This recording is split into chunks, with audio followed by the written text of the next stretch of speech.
자, 19년 국가 7급 문제입니다. 1회차인데요. 요 올해 19년도 문제가 이게 상당히 도전적이더라고요. 새로운 이론도 많았고, 문제도 좀 다양했고요. 그래서 좀 어렵게 느껴지지 않았을까 생각합니다. 역시 1번은 사례 주고 내용을 물어봤죠. 계속 이런 게 나오더라고요. 이건 시차 이론입니다. 그지 똑같은 정책이어도 시간에 따라서 달라질 수 있다는 거죠. A가 먼저 들어오는가 B가 먼저 들어오는가에 따라 효과가 달라질 거고 또 똑같은 정책이어도 어떤 지역에 들어가는가 어떤 상태에 들어가는가에 따라서 전후 상황이 다르기 때문에 아마 나온 효과도 다르다는 겁니다. 답은 1번 틀렸죠. 그래서 순서에 따라 달라지지 않는다는 게 아니라 달라진다는 거고요. 그다음 보다시피 어느 시점에 변경을 시도해야 될 것인가 다 달라요. 다 다르기 때문에 여태까지 살아온 게 다르니까요. 그러니까 그 시점을 찾는 게 되게 중요하고요. 그 다음에 똑같은 정책이어도 그 숙성 기간은 다 지역마다 다를 겁니다. 나라마다.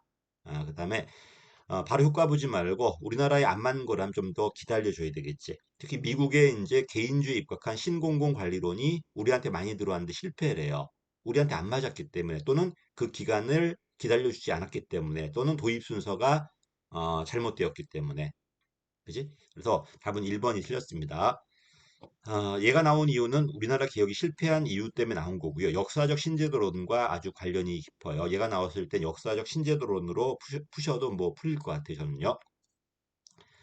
자, 피터스 모형입니다. 이거 많이 나왔죠. 시참 신탈해가지고요. 전통적 관료제 모형이 있었는데 얘가 문제가 있단 말이야. 이제 문제가 있으니까 개혁을 해야 되겠죠. 구조개혁, 관리개혁, 정책개혁, 이념, 그다음 오류의 수정 방법 이런 것들이 이제 모형으로 나와 있습니다. 자, 참여 모형은 뭐로 문제를 삼아요? 계층제를 문제로 삼아요. 계층제가 있으니까 참여가 안 되는 거야. 그러니까 계층제를 없앤다면은 참여가 되지 않을까요? 답은 1번이죠. 계층을 없애라. 그래서 저층 구조, 평면 구조가 만들어질 거고요. 그럼 팀제 관리 방식이 만들어질 거고 어떤 정책이 좋아요? 참여하고 합의하는 게 이런 것들이 이런 것들이 있고 유연 모형은 신축 정부 모형이라고 그래요. 뭐가 문제다? 영속성이 문제라는 겁니다. 항상 상황이 달라지면 달라져야 되는데 고정돼 있단 말이에요. 이러니까 좀 더 신축적 있게 하자는 겁니다. 가상구조, 뭐 실험, 뭐 이런 것들. 근데 매번 바뀌다 보니까 몰입감은 떨어지겠죠. 이건 틀렸죠. 그래서 앞에 건 맞았습니다. 탄력적으로 활용하는 건 맞는데 몰입감은 떨어질 수밖에 없어요. 3번은 뭐가 틀렸냐면 이건 탈레부 규제 모형이에요. 그치? 하급자들에게, 관료들에게 재량을 줘라. 정치가가 결정을 하는 게 아니라 재량을 주면은 그 관료들한테 뭐가 나올 것이다. 기업가적 창의성이 나올 것이다. 그지? 이걸 그러다 보니까 모든 결정을 이 친구들이 하는 상황이 벌어지잖아. 이러니까 정치 지도자의 권력은 약화될 거고 이 기업가적 결정자들의 역할이 강화되겠죠. 문제로 나왔지 이거는. 어쨌든 이거는 시장 모형이 아니라 무슨 모형이다? 탈레부 규제 모형이에요. 상당히 그래도 표현이 멋있게 나왔고 처음 나왔던 표현입니다. 그다음 탈규제라는 게 내부 규제하자는 거지 민간 규제 완화하자는 게 아닙니다. 됐지? 이건 틀렸죠. 그래서 그리고 오히려 탈규제 모형은 탈내부 규제 모형이라면은 공무원들한테 재량을 줬을 때 오히려 이걸 통해서 창의성 있는 정책이 나온다는 거죠. 그래서 일명 국가 중심 거버넌스라고 그래요. 그래서 이걸 탈규제라는 게 외부 규제를 통해서 뭐 전국적 적극성을 높이면 탈규제 모형은 정부 규제, 이 정부 역할의 적극성과 개입성이 민간에 대한 개입이다 이런 의미로 본다면은 이 모형 자체가 틀렸어요. 이건 민간에 대한 개입 그런 게 아니라 공무원들한테 재량 주자 이런 의미고요. 그 다음에 그게 아니라 이런 정부라는 게 그 공무원들한테 이런 창의성 있는 정책을 만들게 해준다면은 공익이 오히려 구현될 수 있다는 겁니다. 틀렸죠, 이거는. 어쨌든 내용은 틀렸고 답은 1번이 맞습니다. 그래서 항상 이 피터스 모형은 꼼꼼하게 봐야 되고요. 그 다음에 역기능 문제가 처음 나왔단 말이에요. 근데 사실 역기능 문제는 신공공 관리론의 한계, 뭐 유거버넌스의 한계 이렇게 푸셔도 대충 맞을 거라고 저는 생각을 해요. 그래서 따로 공부하려고 하지 말고 기존의 모형을 정리한 거니까 시장 모형이니 참여 모형이니 이런 것들의 장단점이 무엇인가를 판단해 보신다면은 답이 나올 겁니다. 그 다음에 탈규제라는 게 민간 규제 완화가 아니라 내부 규제 완화예요. 재량 주자는 거야. 자, 그 다음에 내려가니까 역시 문제에 가렸죠. 가외성입니다. 이중장치, 자가발전, 그 동등잠재력의 사례죠. 이런 가치, 가외성에 옳지 않은 것을 이렇게 물어보면 쉽잖아, 이게. 요걸 가지고 가외성을 끄집어내야 되고요. 그 내용을 물어봤죠. 옳은 거니까 형평성이 아니라 능률성과 상충되죠. 비용이 더 들어가니까. 그 다음에 안정성이 높아지니까 신뢰성이라든지 안정성은 높아질 거고요. 가외성은 수단 가치입니다. 본질 가치가 아니라 본질 가치는 그 자체가 바람직한 공정자 평형복 해가지고 애웠고요. 그 다음에 여럿이 하다 보니까 혼자 하는 것보단 창의성, 시너지 효과가 높아질 수 있을 겁니다. 물론 갈등이 나올 수도 있죠. 단점은 갈등이나 비용 증대일 거고요. 답은 그래서 4번이 올래요. 자, 4번은 정책 결정 모의 하나씩 다 나왔죠. 다 나왔습니다. 4번은 절대로 아니죠. 쓰리통은 네 가지 흘러야 되잖아. 문해, 선참해가지고요. 문제, 해결책, 참여자, 선택기회 해가지고 흘러야 되고요. 요건 답이 아니고요. 요게 재밌죠. 만족 모형은 합리 모형과 비교되는 거야. 합리 모형이 동시적으로 포괄적으로 모든 대안을 검사한다면은 만족 모형은 순차적으로 하나씩 하나씩 그다음 무작위적으로 일단 무작위적으로 들어가 보고 하나씩 해가면서 좋아하는 게 나오면 끝내버려요. 그래서 뭐가 틀렸냐면 다 맞았어. 만족할 만한 나고 괜찮은 해결책을 얻기 위해서 몇 가지 대안만을 이건 맞는데 병렬적이 아니라 순차적으로 이건 동시적으로 보겠다는 거야. 여태까지는 동시적이다, 포괄적이다. 모든 대안 다 볼 거니까 포괄적이고 얘는 일부만 보니까 몇 개 안 볼 거고요. 그 다음에 동시적으로 병렬적으로 한 방에 쫙 나열한 다음에 제일 좋은 걸 찾을 거고 얘는 그게 아니라 하나씩 해보면서 마음에 드는 걸 찾아보는 거야. 마음에 드는 거 나왔다 더 이상 찾지 않습니다. 병렬적이 틀렸죠. 무작위적이다, 순차적이다 바꿔줘야 되고요. 앨리슨 모형은 회사 모형입니다. 조직과정 모형이니까 틀렸죠. 긴밀하게 연결되는 건 아니고요. 하위 조직은 맞아요. 표준 운영 절차 맞습니다. 긴밀하게 연결돼 있다는 게 틀렸네. 느슨하게 연결돼 있어. 그다음에 상호 의존적이 아니라 상호 독자적이고 결국 서로 합의해서 만들어지는 거죠. 의존적이라는 게 서로 단단하게 연결돼 있다 이런 의미랑 틀려요. 그게 아니라 그냥 서로 어쨌든 합의를 해야 되니까 그런 의존성이라 맞을 수 있겠지만 저는 이것도 틀렸다고 생각합니다. 긴밀하게 연결된 것도 아니고 상호 의존적인 것도 아니고 독자적이지만 전체적으로 회사니까 서로 제약 조건으로 보고 합의할 수밖에 없겠죠. 그게 이제 앨리슨 모형 2인데 틀렸네 이거는. 자, 최종 모형은 응용으로 낸 겁니다. 최종 모형은 일단 드로우가 말했고 메타 정책, 정책, 후정책이죠. 메타 정책이 중요한데 어떻게 결정할 것인가에 대한 전략이나 체제를 설계하는 게 메타 정책이에요. 그러니까 여기서 위험 최소화 전략이다, 혁신 전략이다. 이건 기계 구조화할 거고 이거는 유기 구조일 건데 이런 전략을 세우는 것은 어디서 이루어진다? 상위 정책에서 이루어진다는 겁니다. 그치? 그래서 상위 정책은 일곱 단계잖아. 가치가 처리되고 그다음에 이걸 갖고 현실을 봐봐봐. 그 문제가 처리될 거야. 그다음에 자원을 조사한 다음에 체제 설계하고 자원과 문제를 할당하고 전략을 세워요. 그래서 가현, 문자, 체할전 이렇게 외우거든요. 체할전 해가지고 외웠는데 어쨌든 전략이라는 거는 결정 단계가 아니라 메타 결정 단계에서 만들어진다는 것. 그래서 좀 더 깊이 낸 것 같아요. 여기도 병렬적이라고 쓴 것도 마찬가지고 앨리슨 모형도 마찬가지고요. 매번 나오는 문제지만 좀 더 깊이 낸 것 같아 이게. 자, 그 다음에 이거는 또 처음 나왔죠. 휴리스틱스라는 것은 시행착오를 거쳐가면서 우리가 발견해가는 기법이야. 알고리즘과 반대죠. 연역적으로 풀어가는 게 아니라 분석해서 경험해가면서 우리가 발견하는 거죠. 사실 10명이 있어. 8명을 한 팀으로 묶는 거나 2명을 팀으로 묶는 거나 수학적 확률은 똑같아요. 8명이라는 게 2명 빼면 되는 거니까요. 이제 2명 더해서 팀을 만드는 거나 2명 빼서 만드는 거나 뭐 다를 게 없잖아. 근데 우리는 8명을 묶는 거는 계산하기가 좀 어렵죠. 근데 2명 묶는 건 쉽잖아요. 이러다 보니까 아마 2명이 더 많을 것이다라고 생각할 겁니다. 이거 상상하기가 용이해서 나타난 오류예요. 사실 같은데도 불구하고. 자, 고착화는 뭐냐면 초기 출발점이야. 내가 어디서 시작했는가. 그치? 이 초기 출발점에 의해서 우리가 느끼는 가치관은 다르고 보는 방법도 다를 겁니다. 그렇지 않을까? 내가 재벌 아들로 태어났을 때하고 내가 그냥 평범한 가정집에 태어났을 때하고 가치관은 처음부터 달랐겠죠. 이거는 이게 고착화고요. 이것 때문에 뒤에 수정되는 것도 아마 다를 수밖에 없을 겁니다. 여러분이 무슨 내가 나름대로 어떤 정치 의식을 갖고 있다고 생각하시겠지만 사실 처음에 어떻게 출발했는가에 따라서 이미 많이 정해져요. 어느 지역인가, 아웃사이더인가 인사이더인가에 따라서 정해질 수밖에 없죠. 자, 그 다음에 허위상관은 이건 이미 배웠죠. X와 Y는 아무 관련이 없어. 근데 Z 때문에 마치 관련인 것처럼 보이는 거예요. 이런 걸 허위 관계라고 그러고 이 Z 변수를 허위 변수라고 그래요. 그다음에 살해 연산 가능성은 뭐냐면 여러분 하루에 있잖아. 교통사고 많이 나잖아. 그 많이 다치고 죽을 텐데 그걸 다 기억하나요? 근데 어느 날 대형 비행기 사고가 났어요. 그건 오래 기억할 겁니다. 그죠? 그러니까 우리의 경험이라는 게 모든 걸 골고루 기억하는 게 아니라 아주 인상적인 것들이 있어. 현재하고 뚜렷하고 최근 것인 것들. 이런 건 기억을 잘해요. 반면 오래되고 좀 작은 것들은 기억 못 합니다. 그지?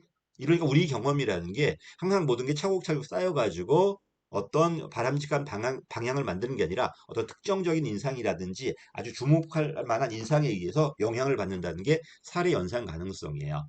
됐지? 이런 것들. 자, 5번도 처음 나왔지만 이런 용어들이 전부 다 그 대학 교재에 있는 용어들입니다. 그럼 7급 하신 분들은 정치학 교재 두 권은 꼼꼼하게 살펴보시는 게 전 좋다고 생각해요. 그 다음에 이제 그 국가직에서 인사행정직렬을 치신 분이라면은 그냥 인사행정하고 재무행정도 그 대학 교재를 꼼꼼하게 다 살폈으면 좋겠습니다.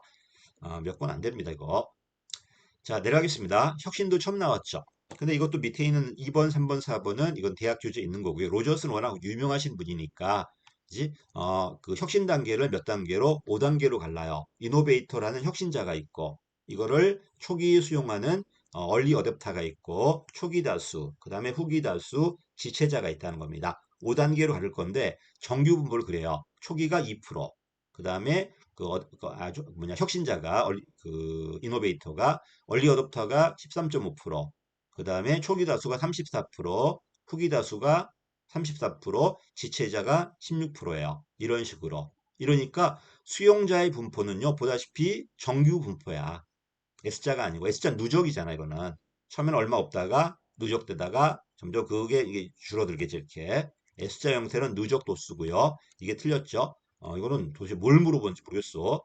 로저스 이론을 물어보는 것도 아니고, 그냥 너 수용자 분포의 의미하고 누적 도수의 의미를 아니? 이걸 물어본 것 같아요. 누적 도수가 쌓이는 거니까 S자 형태고요. 그 다음에 수용자 분포는 들어온 시간이 어떻게 되는가에 따라서 정규 분포를 그린다는 겁니다. 비율을 물어본 것도 아니고요. 자, 그다음 보다시피 로저스는 어떤 혁신을 개인들이 어떻게 받아들이나 그 얘기야. 이노베이터. 그다음에 초기 수용자, 초기 다수, 후기 다수, 지체자라는 겁니다. 이러니까 보다시피 미시 연구에서 출발한 거예요. 미시에서 왜 개인들이 수용하는 거니까 또는 조직 단위로 수용한다면은 중범위야. 그리고 더 나아가서 어디까지 간다? 국가에서 국가 수준까지 지방 정부라든지 국가 수준까지 수용하는 것을 하고 있습니다. 남궁근 선생님 책에 그대로 있습니다. 그래서 주로 행태 중심의 미시였지만 그다음에 중범위로 거시로 확대되고 있습니다. 미진하다 이게 틀렸습니다. 상당히 많이 나와 있다고 그래요. 답은 4번 아니고요.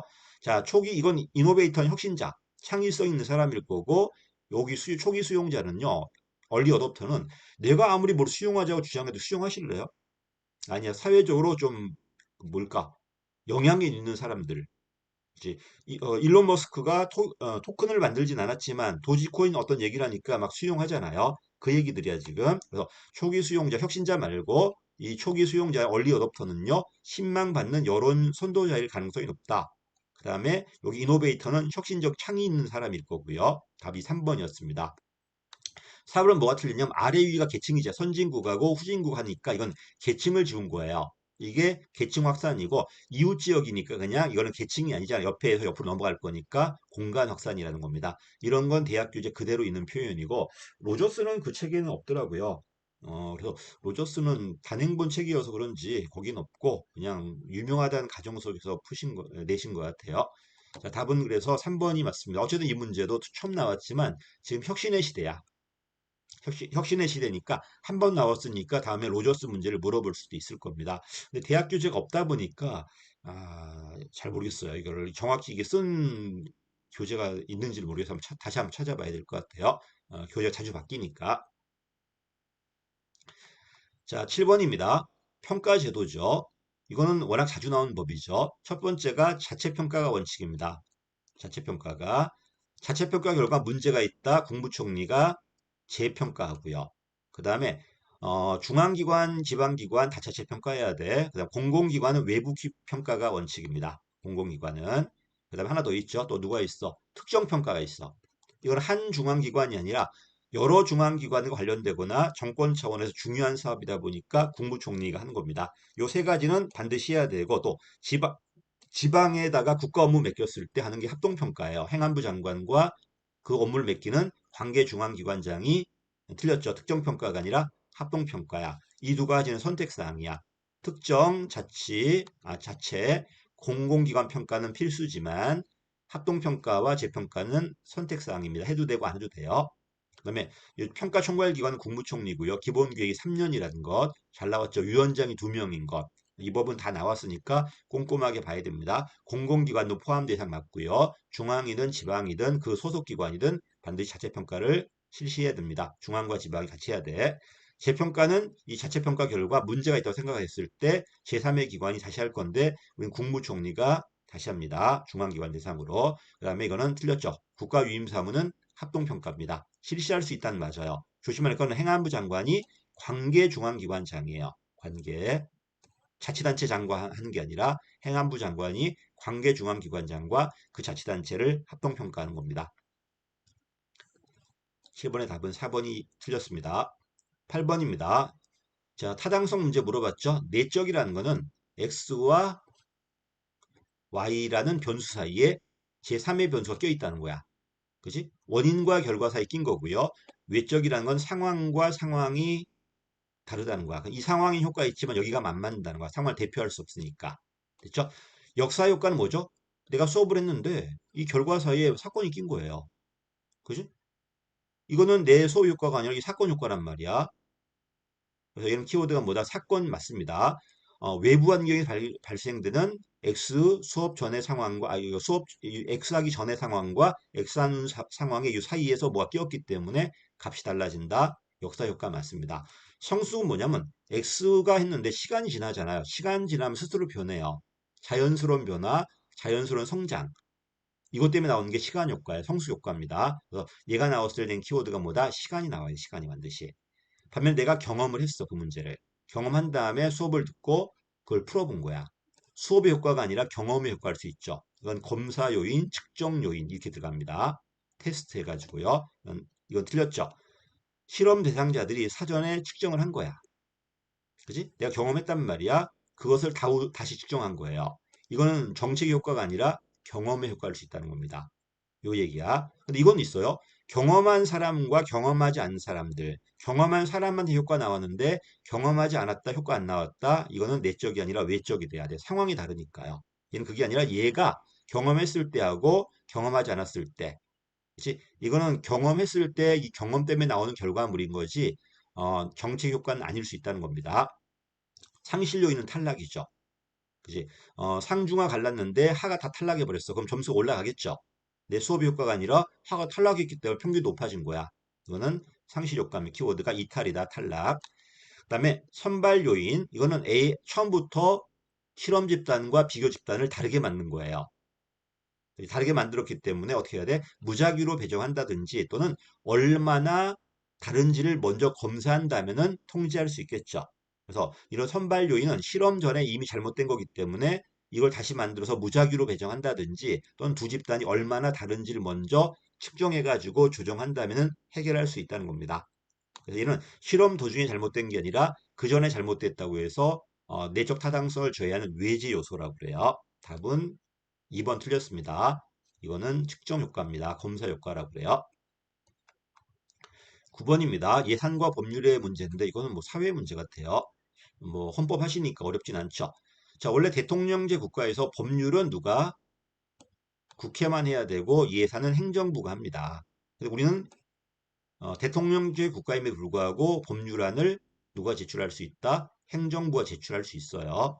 자, 일반적으로 법률은 구속력 있죠. 국가기관과 국민에 대한 다 구속력이 있다 보니까 공포해야 돼요. 근데 예산은 국가기관만 구속하니까 공포하지 않습니다. 그다음에 법률안은 거부권이 있어요. 근데 예산안은 일체 거부권이 없어. 사안별 제의요건 없어요. 일체 거부권이 없습니다. 우리나라는 자기가 요구하고 자기가 거부하는 건 말이 안 되기 때문에 일체 거부권이 없습니다. 그치? 자, 그 다음에, 물론 지방정부 가면은 예산에 대해서 일부 제의요구권이 있어요. 지방자치법은 조심해야 돼. 지방자치단체장은 지방의회가 의결한 예산에 대해서 일부 제2요구권이 있습니다. 필수 경비를 삭감했을 때 뭐 이런 것들. 자, 그 다음에 이건 틀렸고요. 국회 제출한 법률안은 기간 제한이 없어요. 근데 예산안은 이것도 틀렸네. 12월 22일까지 본회의가 확정해야 돼. 이게 헌법상 30일 전이에요. 30일 전까지 확정해야 되기 때문에 예결위 심사 마치는 게 아니라 이때까지 끝내야 돼요. 이건 틀렸습니다. 그 다음에 국회는 발의한 법률안에 대해서 수정 보완할 수 있습니다. 조심해야 돼. 제출된 예산안은 정부 동의 없이는 증액이나 세비목은 안 돼요. 증액 세미복은 안 되지만은 뭘 할 수 있다? 삭감과 폐지는 되잖아요. 그러니까 전혀 수정할 수 없는 건 아니에요. 그래서 아마 이거하고 1번하고 설마 1번을 찍진 않았겠죠. 어, 4번 때문에 좀 고민했을 것 같아요. 이것도 맞는 거 아니냐 물어봤는데 안 그래요. 1분 맞지만 1분 틀렸잖아. 동의 없이 할 수 있는 것도 있어요.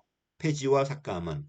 물론 증액과 세미복은 동의받아야 되지만요. 그래서 전혀 수정할 수 없는 건 아니기 때문에 이 문장도 틀렸다고 봐야 됩니다. 옳은 거니까 1번이 맞습니다. 자, 재정에 다 나왔네요. 올해 문제는 요 재정 다 나왔지. 하나씩 다 물어봤네요. 조세출 예산 제도는 뭐다?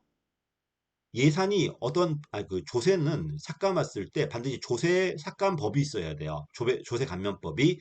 이 법에 의해서 해당이 돼버리면은 얘가 계속 감면이에요. 그치? 처음에는 어떤 이유가 있기 때문에 감면해줬는데 그 이유가 끝나버리면 감면하지 않아야 되거든요. 근데 이 법이 개정되지 않는 이상은 계속 감면인 거야. 그래서 영구적이고 경직적이에요. 그치? 이거를 매년 심사해 보겠다는 거야. 이러니 이 경직성을 완화하는 장치가 될 수 있겠죠. 제고하는 게 아니라 이건 문제점이에요. 투명성 좋아지는 거 맞고 항구성과 지속성을 제고하는 아니야 완화시키는 장점이 있습니다. 투명성 맞습니다. 옳은 거니까 이건 아니야. 앞에 건 맞아. 다 공개할 거니까 얼마의 세금 감면인지에 대해서 투명하게 공개하는 거고 이것을 함부로 감면 못하게 얘가 통제할 수 있을 거니까 항구 지속성을 완화한다는 장점이 있다는 겁니다. 됐죠? 그 다음에 옳은 거야 이거. 좀 틀렸고요. 그 다음에 성인지 예산제 이것도 재밌는 사례가 나왔어요. 성인지 예산제도 누가 만든다? 그 중앙기관이 중앙관서가 만들어요. 각 지출부서가 만든 건 맞아. 이건 맞았습니다. 기재부하고 여가부가 합의해서 지침을 만드니까 지도한다. 이것도 맞았어요. 근데 뭐가 틀렸냐면 그때 한 500조였는데 25조. 그럼 5%밖에 안 되잖아요. 그래서 모든 재정사업이 아니라 그 5% 정도에만 적용되고 있었어요. 이 당시에. 지금 몇 프로인지 모르겠지만은 전부는 아니라는 거야. 한 5%, 그 당시에는 5% 정도. 지금 좀 늘었겠지만은 전부는 아니겠죠. 좀 찾아봐야 되겠다, 이거는.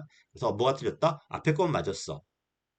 기재부가 만드는 게 아니라 지출부서가 만든다는 것. 기재부하고 여가부가 이제 협의해서 지침 만드는 것. 이건 맞았지만 모든 재정사업은 아닙니다. 겨우 5%밖에 안 됐어요.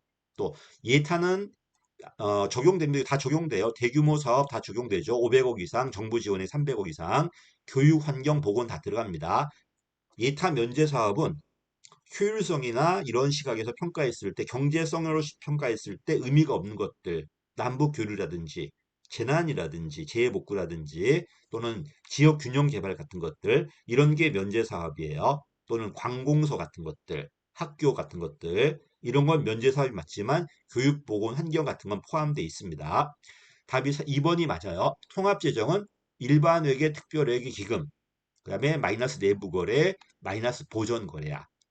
순계 개념이죠. 일반, 특별, 기금이 포괄되어 있는데, 근데 이 기금이 좀 있죠. 기금에는 비금융선은 포함돼, 금융선 빠져 있잖아. 그래서 이 기금을 모두 포괄하고 있다. 이게 과연 맞는가? 이런 논점은 있을 수 있을 것 같아요. 문제 약간 실수하신 것 같아. 그냥 모두를 빼버리고 일반회계, 특별회계 기금을 포괄하고 있다. 이 말은 뭐 틀렸다고 할 수 없어요. 근데 모두라는 게 기금 모두를 포괄하고 있다. 이런 의미라면 틀렸어요. 그러나 일반회계, 특별회계 기금을 모두 포괄하고 있다. 그러면 맞을 것 같아요. 어쨌든 을이 여기 붙어 있기 때문에 그래서 기금을 모든 기금이란 틀렸겠지만 일부 기금은 해석될 수 있으니까 이거는 좀 논란이 있겠지만 국어적으로 이건 그래도 틀리진 않았다고 보고요. 두 번째는 그 다음에 요 일반회계 특별회계 기금 빼고 보전거래 빼버리고 내부거래 빼버린 다음에 전체 금액 나오죠. 이 금액을 소비계정, 경상계정, 자본계정, 투자계정, 그 다음에 융자 계정이야. 융자 계정은 순융자로 표현돼요. 융자 지출, 경상과 자본은 써버린 거잖아, 지금. 근데 융자 지출은요, 언젠가 돌아와요. 이걸 융자 지출도 있지만 뭐도 있어? 융자 회수도 있단 말이야.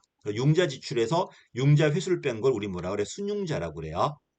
순융자. 어쨌든 통합재정은 경상지출 플러스 자본지출 플러스 순융자인데 순융자라는 개념이 융자 지출에서 융자 회수를 뺀 거기 때문에 어쨌든 융자 지출이 포함된 건 맞죠. 포함된 거 맞습니다. 그치?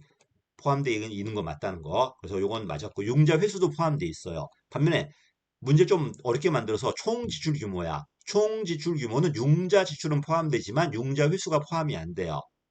틀게 만들 때 총 지출 규모는 이걸 포괄한다고 하고 그다음에 융자 회수가 포함되어 있다 이렇게 표현했으면 틀렸을 겁니다.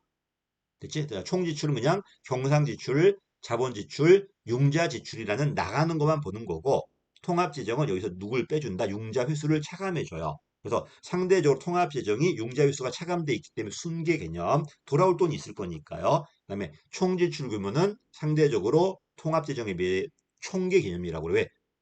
그냥 융자 회수가 차감이 안 돼 있기 때문에 얘도 내부 거래와 보존 거래는 차감돼 있지만 융자 회수가 차감돼 있지 않기 때문에 상대적으로 뭐라고 그래요? 총계 개념이라고 그래. 여기까지입니다. 어쨌든 이 재정사 한번 다 물어봤네요. 자, 처음 시간 여기까지 하겠습니다.